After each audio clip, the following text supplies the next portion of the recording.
as of now, perfect, and the gameplay looks really good.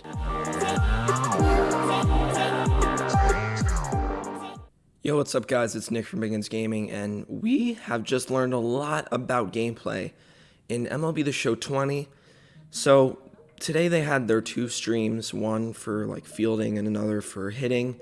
There's some pitching involved. I'm not really going to talk about pitching today, but pretty much what they went over is just the stuff in that video they posted Tuesday, but more in depth. So first, I'm going to go over the throw home meter. So basically, they normally have a meter whenever you throw a ball when you're in the infield, but they added it for throwing home. So this isn't like the greatest screenshot, but it was kind of like the best I could get.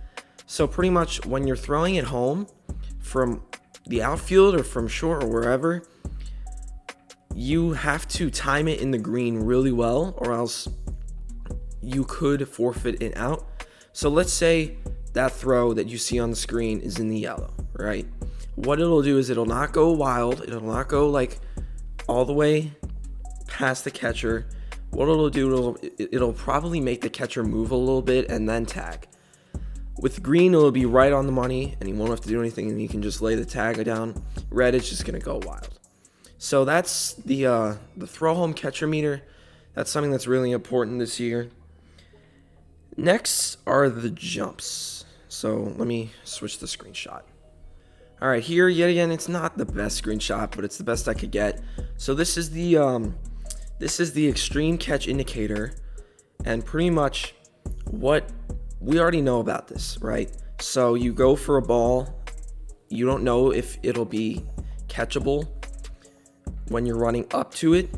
So it'll go red or yellow or green. So if it's green, that means you should dive for it. If it's red, you don't, you stop and you block it. So it's something that's really high risk, high reward. They didn't elaborate too much on it compared to the video, but pretty much it's a big improvement from MLB 19, because in MLB 19, you had no sense of you had no chance of knowing what was going to happen if you dove or not. So I really like where this is going.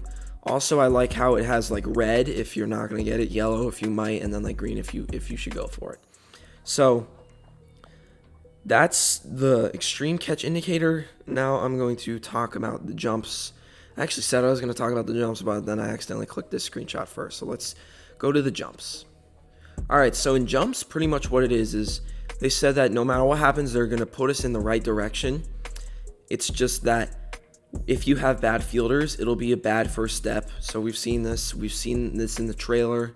We've seen them do this last year. But pretty much what happens is if you have a bad fielder, they're going to go the wrong direction once, like for one step, and then go the other way a lot, which will make it harder for them to catch the ball, which makes sense because they're horrible fielders. So pretty much this is just something that happens when you have bad fielders. You get a bad jump, and then if you have good fielders, this won't happen. So if you have a good fielder, they don't step up and then back if it goes behind them. If you have a bad fielder and the ball is going behind them, they'll step up first and then go back. Some of the times, it's not going to happen all the time because that's more realistic. So basically, just having good fielders out there is going to eliminate any animations with jumps. So yeah. They also revealed 3 brand new legends. They revealed John Smoltz, Tom Glavine, and Greg Maddux. I thought they were going to be in the game last year, especially when they revealed Andrew Jones. When they first revealed him, when they didn't show that it was in the outfield, I was like, oh, is that Glavine or one of those 3? And then it was Andrew Jones, which is still a great legend to have. But these 3 pitchers were so dominant when they were pitching.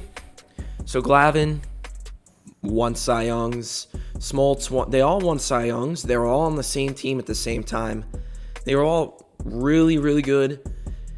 And yeah, they're going to have really good cards in MLB The Show 20. And I'm very excited to see what they can do in the game. So in MLB The Show 20, there are going to be new PCIs. So pretty much they are changing things up with the PCIs. So this is the default one, I think. And it's pretty similar. But basically how it works is those 2 curved lines in the middle represent the power. The ones on the outside represent the contact and the vision. So pretty much, if you get the ball closer to the middle, that means more power. Farther away from those two middle lines means more contact, but still not that great. So the more it gets to the center, the more power you get on the ball. So that's something that's pretty interesting. And then also they have customizable colors and stuff for the PCI, which I'll show you right now. So here are the customizable PCIs.